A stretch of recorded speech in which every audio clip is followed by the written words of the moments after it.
Rosalie, may rekomendasyon na ba ang Quintacom kaugnay ng suliranin ng bansa sa irigasyon?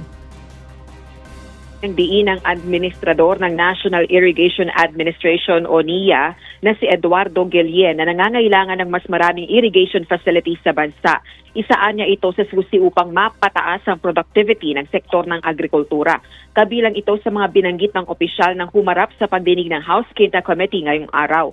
Sa ulat nito, dagdag na 1.2 million hectares na lupaing tataniman ng palay ang kinakailangan para maabot yung target ng Administrasyong Marcos Jr. na Rice Self-Sufficiency Program.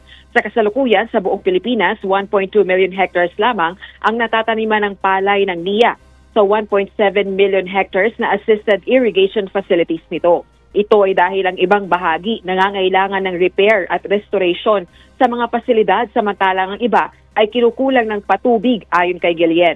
Nakakailang pagdinig na ang Quintacom ang 5 house panels na pinagsama-sama para dinggin ang mga isyong may kinalaman sa pagtaas ng presyo ng mga bilihin lalo ng pagkain, gayon din ang issue ng food security. Samantala, nagbabala naman si House Agriculture and Food Committee Chairperson Representative Joey Salceda na susunod nilang sisilipin yung posible umanong price manipulation at profiteering sa hanay ng big retailers gaya ng supermarkets at malalaking groceries. Balik sa iyo, Aga.